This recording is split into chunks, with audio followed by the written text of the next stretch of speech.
As dawn approached, Shackleton recorded, "The weather was very thick in the morning. Indeed, at 7 a.m. we were right under the cliffs, which plunged sheer to the sea before we saw them." Elephant Island.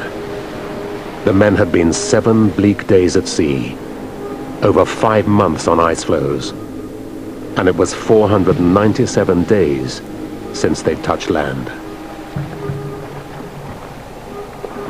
My grandfather was going to be given the privilege of the first man to ever set foot on Elephant Island. At this order, Shackleton said, "Come on, you're the first one, you've got the privilege." He didn't move. Shackleton didn't waste any time. In order to avoid delay, I helped him, perhaps a little roughly, over the side of the boat. He promptly sat down in the surf. He did not move.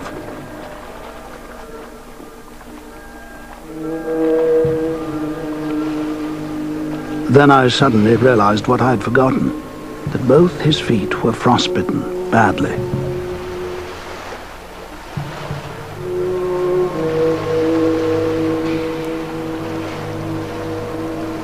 He collapsed. He couldn't stand. The tough Australian Hurley noted, "The landing was effected, but just in the eve of time, for so many of the party were emaciated by exhaustion, fatigue and exposure that they could not have survived another 12 hours. Many suffered from temporary aberration, walking aimlessly about, others shivering as with palsy.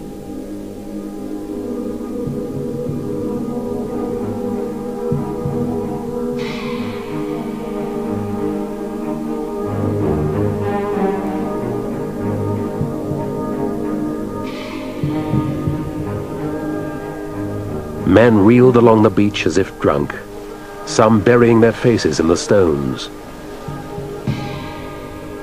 Woody recalled more chilling behavior. Some fellows were half crazy. One got an axe and did not stop until he had killed about 10 seals.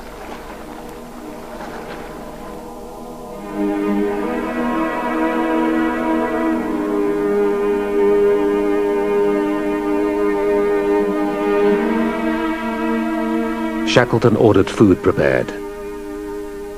It was the first hot meal in 3 days.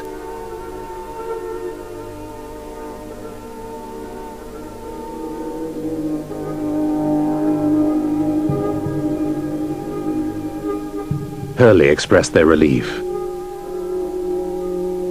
Tents were hastily erected, all turned in, and almost instantly were deep in slumber. How delicious to wake in one's sleep and listen to the croaks of penguins mingling with the sea. To fall asleep and awaken again and feel this is real. We have reached land. There was not enough shelter to remain where they were. 2 days later, Shackleton led the men to a second landing on the western side of the island. The new campsite was called Cape Wild, after Frank Wild. To the sailors, it was Cape Bloody Wild.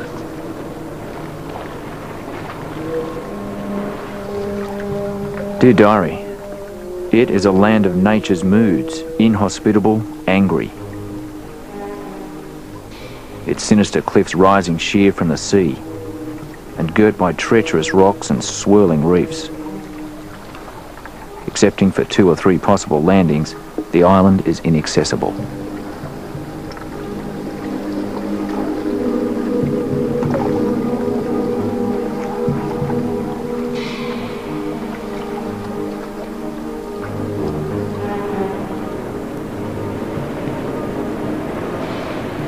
The boats landed in sleet and rain.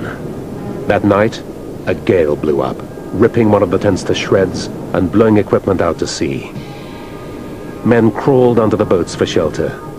They lay shivering in their Burberry smocks as the wind hurled snow onto them. The blizzard raged for 5 days. Even the most hardened, like Hurley and Macklin, were daunted.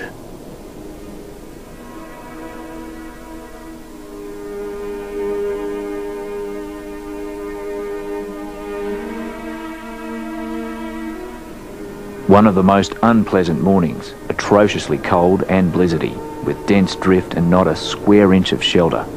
Number 5 tent torn to shreds. The ring penguins, having had enough of the weather, congregated en masse on the beach and migrated during the morning. Lucky birds. Ah, to be a penguin. I think I spent this morning the most unhappy hour of my life. All attempts seemed so hopeless, and fate seemed absolutely determined to thwart us.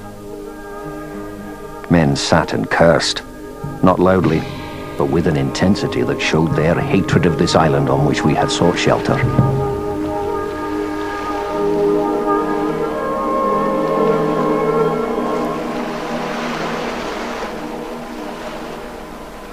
Shackleton had saved his men, in the sense he'd got them all alive out of the ice and onto terra firma. But now how to get back to civilization? Elephant Island was off any conceivable shipping route. Not only that, she was nowhere near the routes of the whalers and sealers that used to come down there. So somehow Shackleton had to get his men to a port of call, even if it was only a lonely island where the sealers came. Facing impossible odds, Shackleton made a bold decision. He wouldn't sit and wait. He would fetch help. Cape Horn, the closest land, was beyond reach, as they could not sail into the prevailing wind. But in the path of the wind lay the island from which they'd set out, South Georgia. Shackleton conceived a daring plan. He would set out in a small open boat to cross 800 miles of the world's most dangerous ocean. Work began immediately on the James Caird. Earlier, McNish had raised her gunwales with wood from packing cases. Now he cannibalized the other two boats to reinforce her. He sealed the seams with the expedition artist's oil paints and seal's blood. It wasn't only that McNish was a good shipwright, a good ship's carpenter, but he appeared to have something extra. He had a streak of ingenuity, of the real ability to improvise, to make something out of nothing. And I think this was connected with a strain of perversity, of cussedness. And here's another paradox. This was the mutineer who'd come good. Shackleton selected the few who would accompany him with great care. His final choice of crew was a clever mixture between a couple of people who were awkward customers who would probably have caused trouble if they were left on the island and undermined the morale, and a couple of people who were really strong Antarctic stalwarts. Proudly, McNish recorded his own inclusion, joining Tom Crean and Tim McCarthy, tough Irish sailors.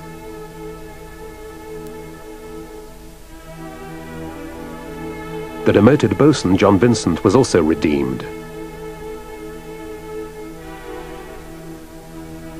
Shackleton recognized his strength and skill, the result of years on trawlers in the brutal conditions of the North Atlantic.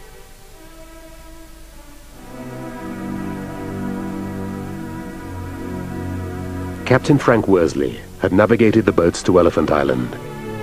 Now he would have to find a tiny speck in an immense ocean. This erratic and impulsive New Zealander held their lives in his hands. Frank Wild, Shackleton's right-hand man, would be in charge of the men left behind. As the expedition split up, he faced the unenviable task of leading 21 demoralized, ill-equipped, partially incapacitated men on a deserted, gale-raked island.